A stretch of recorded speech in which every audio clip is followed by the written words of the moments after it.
पूरी दुनिया में ये खबरें ही चलती दिखाई देती हैं।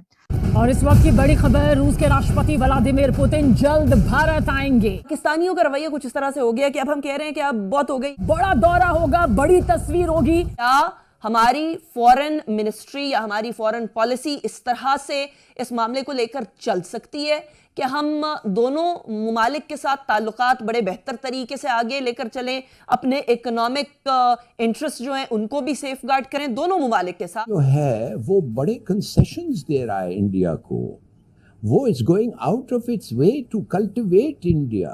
हमें तो एक लात मार के निकाला है उधर से, हमें तो बेइज्जती करके हमें उधर निकाला है। कि मोदी के गुण गाए जा रहे हैं, मोदी को सल्यूट किया जा रहा है, मोदी की तारीफें की जा रही हैं। हमारा बेसिक पर्पस ये होना चाहिए कि एक तो हम लोगों के टाइज और दूसरा हमारी इकोनॉमी स्टेबिलिटी की तरफ जाए। अमेरिका समझता है कि हिंदुस्तान सबको छोड़ के उनकी गोद में छलांग मार के बैठ जाएगा, वो गलत है।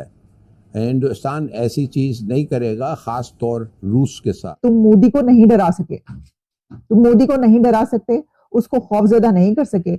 और मोदी एक ग्लोबल स्केल का लीडर है, दुनिया का बड़ा लीडर है और उन्होंने सल्यूट किया है। एक तो उनकी इकोनॉमी इतनी स्ट्रांग है और इतनी पावरफुल इकोनॉमी है, और दूसरी वो ट्रू डेमोक्रेसी है। ऐसा नहीं है कि मोदी के मैंडेट पे कोई क्वेश्चन नहीं कर सकता इंडिया में। वो एक अनडिस्प्यूटेड इलेक्शन जीत के आया हुआ है।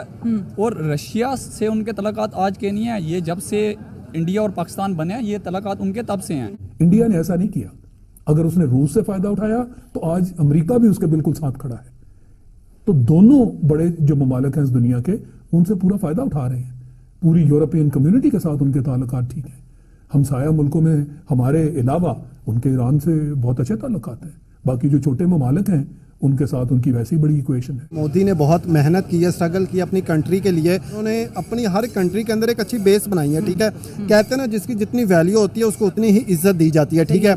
मोदी की इज्जत बनती भी है, उसकी रीज़न अपनी कंट्री के लिए उन्होंने बहुत कुछ किया है। बाकी कंट्री को बेनिफिट्स भी दिए और ख़ुद भी उनसे लिए। उनके साथ हर कंट्री खुद चाहती है कि हम तिजारत करें, उसके लिए उनको अच्छे ताल्लुकात बनाने पड़ेंगे। मार्केट भी तो बहुत बड़ी हो गई है ना इंडिया। वही तो कह रहे हैं, अब गाड़ियों को लेकर देख लें, एसेसरी को देख लें, मोबाइल फ़ोन को देख लें, हर चीज़ तो वो अपनी ही लॉन्च करें, ठीक है। हर ब्रांड प्रोडक्ट वो अपनी लॉन्च करें, किसी कंट्री से वो तजारत नहीं करे। चाइना जैसी इतनी बड़ी कंट्री के साथ वो माथा लगा के जुड़ के बैठे हुए हैं, ठीक है। जो चाइना हमारे देश में देख लें, हमारे गिलास भी लेना था वो भी हम चाइना का ले रहे हैं, ठीक है। हमारा अपना तो कुछ है ही नहीं है। तो यही रीज़न है, इंडिया ने अपने आप को खुद मनवाया है, ठीक है। उन्होंने अपनी वैल्यू बेस खुद बनवाई है और बाकी कंट्री को इंडिया से लालच है तो उसकी वजह से वो उनको वेलकम अच्छा करती है। मगर अगर आप समझते हैं कि पॉलिटिकली और डिप्लोमेटिकली रूस जो है वो हमारे साथ इतनी दोस्ती दिखाएगा कि हिंदुस्तान को इतराज हो, वो नहीं होगा।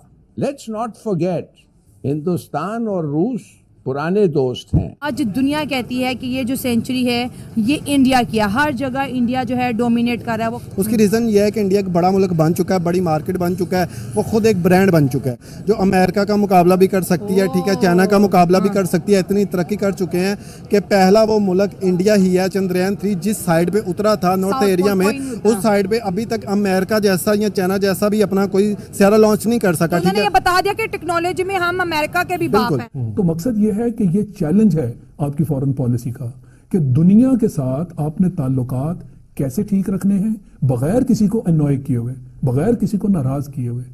तो ये हमारे जो फॉरेन पॉलिसी मेकर्स हैं, हम क्यों बार बार इसके खिलाफ शिकायत करते हैं कि हमें तो कोई फॉरेन पॉलिसी नजर ही नहीं आती। या तो हम इतना किसी के करीब हो जाते हैं कि सारी दुनिया को दुश्मन बना लिया जाए, और हमसाये मुल्क हैं, कभी उनके साथ आपके मामलात ऊपर नीचे हो जाते हैं। जय हिंद दोस्तों, दैनिक न्यूज में आपका स्वागत है। भारत के साथ रूस के संबंधों की बुनियाद बेहद गहरी है। इसमें मित्रता, विश्वास और अपनापन है, न कोई दिखावा, न हिचक। समय बार बार इसे प्रमाणित कर चुका है। भारत में रूस के राष्ट्रपति के दौरे की खबर मात्र से ही एक तरफ जहां भारत में उत्साह है, वहीं पड़ोसी देश पाकिस्तान की नींद हराम हो गई है। अमेरिका के ब्लॉक में इतने हम घुस गए शुरू से लेकर कि रूस को अपना दुश्मन बना लिया। वो भी तो सुपर पावर था और एक रीजन में था, उससे आपको कहीं ज्यादा जो है आपके मफादात पूरे होते थे, और आज तक आप उनके साथ अपनी रिलेशंस नॉर्मलाइज नहीं कर सके। अगर अमेरिका समझता है कि हिंदुस्तान सबको छोड़ के उनके गोद में छलांग मार के बैठ जाएगा, वो गलत है। हिंदुस्तान ऐसी चीज़ नहीं करेगा, ख़ास तौर रूस के साथ। इसलिए रूस का जो मिलिट्री कोलैबोरेशन है वो बहुत है, और काफ़ी हद तक इंडियन एम्यूनेशन और चीज़ें जो हैं वो शायद रूस से आते हैं। मेरे ख्याल में कि अमेरिका जो है वो बड़े कंसेशंस दे रहा है इंडिया को। वो is going out of its way to cultivate India. हमें तो एक लात मार के निकाला है उधर से, हमें तो बेइज्जती करके हमें उधर निकाला है। बात नहीं करते, फोन नहीं करते, सुनना नहीं चाहते। और ये भी जो इन्होंने दावत दी थी ये कॉन्फ्रेंस के लिए, जो मुझे कहा गया है, कुछ लोग हैं पाकिस्तान में जो मुखालिफ कैंप में हैं, वो कहते हैं नहीं यार अच्छा रिलेशनशिप अमेरिका के साथ रखना चाहिए। ये किस किस्म का बंदे हैं ये? They are going out of their way to insult us. और हमारा इंडिपेंडेंस सॉवरेनिटी तो छोड़ो, वो तो in no case can that be compromise, मगर हमारा इंसल्टिंग बिहेवियर टुवर्ड्स पाकिस्तान ये अनएक्सेप्टेबल है। We should draw the right conclusion. India कुछ दो की पॉलिसी पे काम करता है, वो इन्वेस्टमेंट कुछ अपॉर्चुनिटीज लेके लो, जाता है। हमारे वाले कशकोल लेके जाएंगे तो वो उसमें भीख डाल के वापस भेज देंगे। अब बेकारी हमारे घर आएगा तो हम तो उसको गेट से ही वापस भेज देंगे ना। कोई मेहमान आएगा तो उसको घर में लेके जाते हैं। मोदी साहब को 10 से ज़्यादा जो है इंटरनेशनल अवार्ड से नवाजा गया है। जब भी उन्हें कोई अवार्ड मिलता है वो कहते हैं ये मेरा ऑनर नहीं है, ये 140 करोड़ भारतीयों का ऑनर है। और वाकई उनके बात में ये दम भी है। इंडिया को देख लें, वो दुनिया की सबसे बड़ी जमहूरियत है। ऑलमोस्ट 1 अरब 40 करोड़ उसकी आबादी है और 99% जो लोग हैं ना, उन्होंने कभी ये सवाल नहीं उठाया कि हमारे मुल्क में जो है वो करप्शन हुई है। आज आर्मी की अगर बात करें वो दुनिया में 10वें या 11वें नंबर पे है, ठीक है, और इंडिया के 4थे नंबर पे। कश्मीर के लिए हम पाकिस्तान को भी सेक्रीफाइस कर रहे हैं और दूसरी दफा दुनिया की सबसे बड़ी जमहूरी पावर, और आपने कहा जैसे दूसरी तीसरी इकोनॉमी बनने जा रही है, उसको सेक्रीफाइस करके 25 करोड़ आवाम का जो मुस्तकबिल है हमने दाव पे लगाया। आपको बता दें पीएम मोदी के सच्चे दोस्त रूसी राष्ट्रपति व्लादिमीर पुतिन जल्द ही भारत दौरे पर आ रहे हैं। यह खबर जैसे ही पड़ोसी देश पाकिस्तान को पता चली वह तिलमिला उठा है।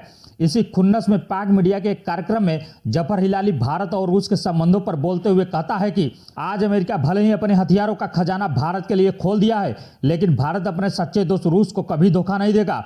उनकी दोस्ती बहुत पुरानी है। भारत अमेरिका की गोद में कभी नहीं बैठेगा, वह अमेरिका और रूस दोनों से ही लाभ उठाएगा। आज के लिए बस इतना ही। वीडियो कैसा लगा हमें कमेंट जरूर बताएं। चैनल पर नए हैं तो लाइक, सब्सक्राइब और शेयर करना न भूलें।